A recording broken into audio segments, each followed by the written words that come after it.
Hey, what's up, you guys? Bloody Jacob here. Hey, what's up, you guys? Bloody Jacob here. Jacob here, meeting my icon, Catherine Isabel, Jane Lorenzo. Wait, what did you say? Jane Lorenzo.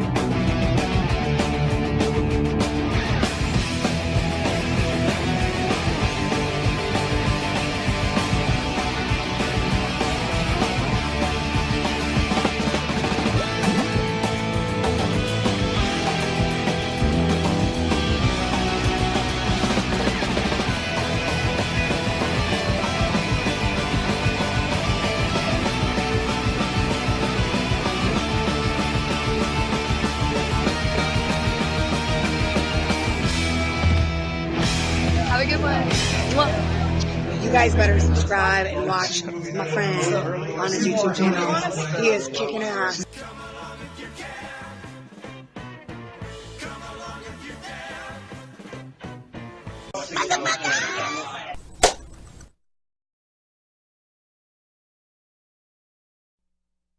I want you to ask yourself something.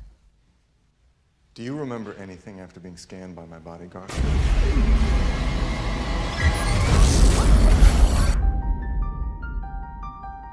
There's been a sixth-day violation. How much does Gibson know? Who are you people? Open your eyes. Your family could get killed in the process. We won't have to lose our best people. We will finally be able to conquer death. Your family is not really your family. They're his. A human was cloned. That human was you.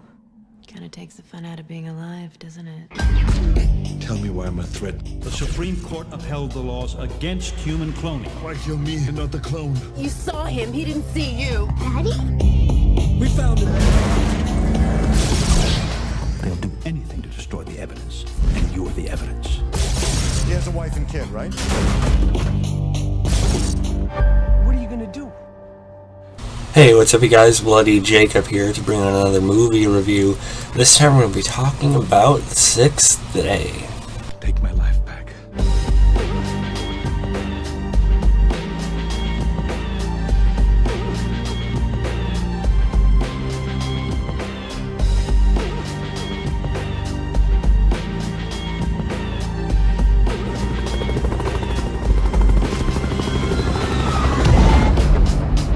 How do you know? He's not you, and you're not him. I know who I am. The Sixth Day.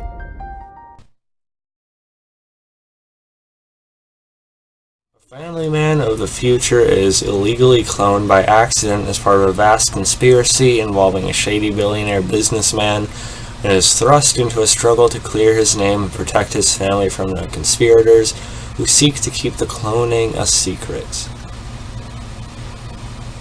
The title refers to the Judeo-Christian Genesis creation narrative where God created mankind on the sixth day. So yeah, continuing my onslaught of action movie reviews, we're talking about another Schwarzenegger flick. Most likely because Arnold Schwarzenegger, if I haven't said this enough, and I still plan doing more Schwarzenegger videos, is my all-time favorite action hero. Now I may be really getting into Scott Adkins and Jean-Claude Van Damme lately, and those are different. They're more martial arts.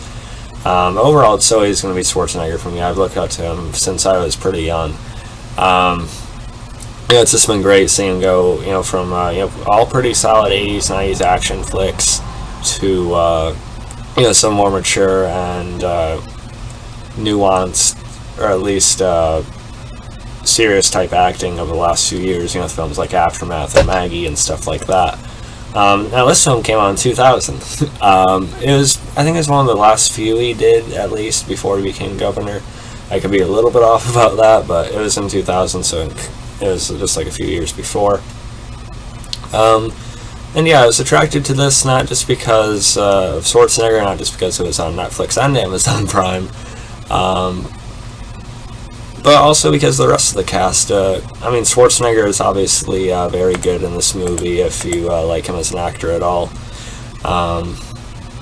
again, not really to the level of his performances nowadays, but he still works. Arnie is always enjoyable to watch. He's always entertaining, charismatic with his Schwarzenegger charm. So of course he is good in this if you enjoy him in all the other flicks before and after. But the rest of the cast I was pleasantly surprised by just to read.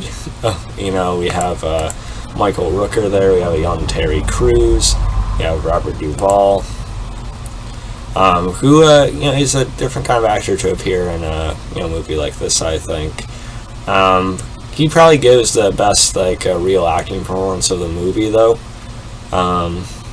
Or he talks to the CEO, played by Tony Goldwyn, excuse me. But I think he's been on shows like Scandal lately and stuff like that. But yeah, he and Robert Duvall especially share the best scene in the movie, because Robert Duvall's character is essentially the one who, he's the main scientist, the one who actually had created and been in charge of this cloning, but he's starting to grow wary of where Goldwyn's character is taking it all, and he has a wife that he has cloned, and so there's kind of regret about that and sort of questioning whether that's the right decision, and eventually he sort of stands up to the CEO and says that that's how much I loved her, that I'm gonna let this go and just grant her as she had wanted. I didn't really explain that the right way, but it's still a really nice scene, and definitely the most well-acted scene in the movie.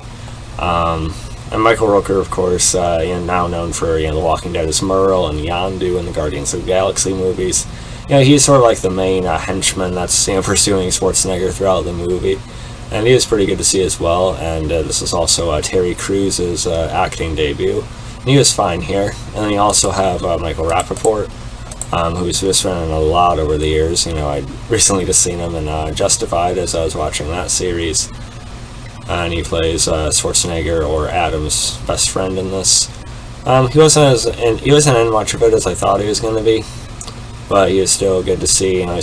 He worked pretty well as the best friend character. But yeah, and this is a little like a movie I watched not too long ago as well that I never did a video on. That was Paycheck with Ben Affleck, which wasn't a terrible movie, but I'm a big Ben Affleck fan, but I was pretty lukewarm about that, to say the least. I never ended up doing a video on it. And I compare them because they're both sort of futuristic, conspiracy, high-tech type movies, so I thought this one was a lot more enjoyable, at least for me. There's some good sci-fi action sequences here as well, and a little bit of comedy sprinkled in, with Schwarzenegger having a clone.